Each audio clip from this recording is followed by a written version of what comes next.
42万，2口上街桥头，大帅一人头跌下来了。大家看一下现在石门森林公路的一个天气情况。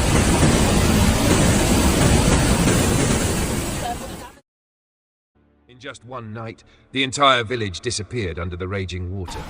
Bridges collapsed, houses were swept away, and rocks and soil from the mountains rumbled down like giant monsters swallowing everything. The camera captured chilling moments.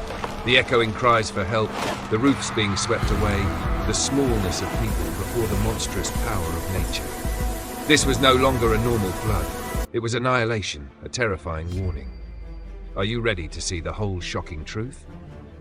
On the morning of July 12, 2022, the skies above southern Jinan darkened into a bruised canvas, as if the heavens themselves had been wounded. Heavy rain began to fall, not in gentle streams but in violent sheets, pounding against mountainsides and rooftops with a ghostly fury. Each drop felt like a hammer strike from an unseen hand, and within minutes, the land was drowning beneath a torrent of water that seemed to have no beginning and no end. The downpour carried an almost supernatural weight, as though the clouds had conspired overnight to release centuries of imprisoned grief.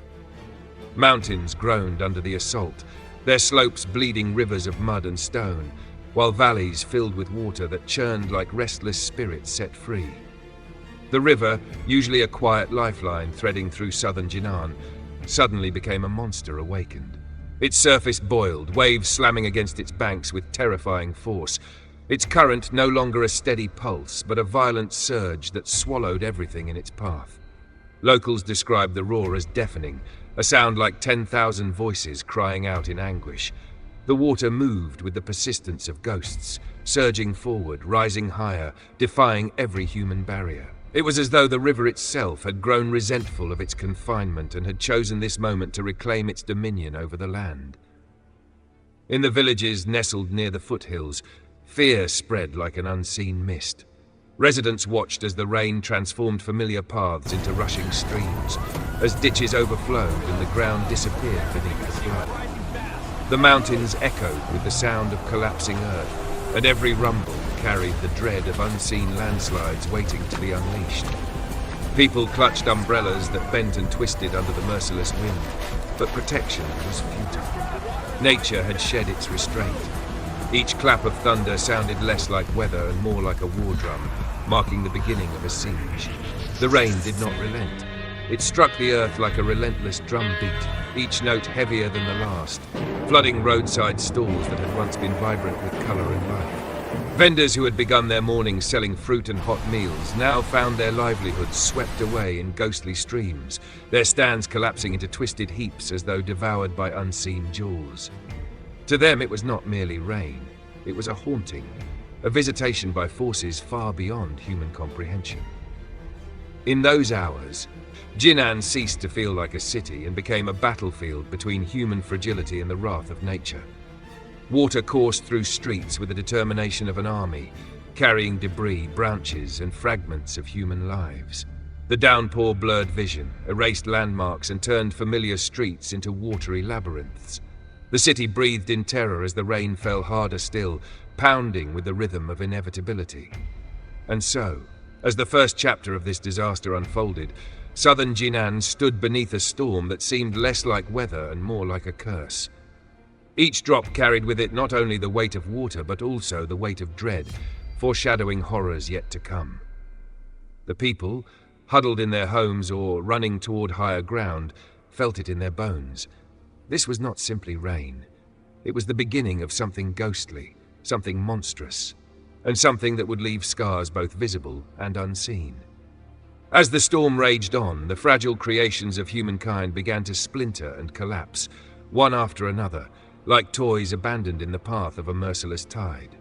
The first casualty was the bridge, a structure that had stood for decades, arching over the river as a symbol of connection and resilience.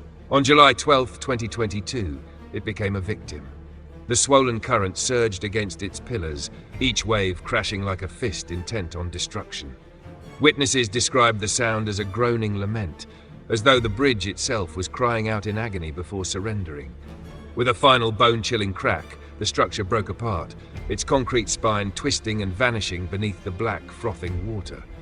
What had once carried countless footsteps and vehicles became a ghostly memory, erased in seconds. Roadside stalls, so full of life only hours before, met a similar fate. The rain and floodwaters devoured them without hesitation. Stalls collapsed into the torrent, their bright fabrics, wooden frames, and scattered produce swept into the river as though consumed by invisible jaws. Apples rolled like marbles in the current, vegetables vanished beneath the surface, and entire stands dissolved into a muddy whirlpool. For the vendors who had built their livelihoods brick by fragile brick, the destruction was more than physical. It was spectral, a cruel reminder of how easily years of labor could vanish into the void. Each splash of collapsing timber felt like the laughter of an unseen phantom mocking human ambition. By midday, the roads themselves could no longer withstand the onslaught. Pavement disappeared beneath nearly 2 meters of floodwater, streets transformed into rivers where cars floated like abandoned corpses. Streetlights stood as silent sentinels in the deluge, their reflections wavering in the current like ghostly figures peering up from the depths.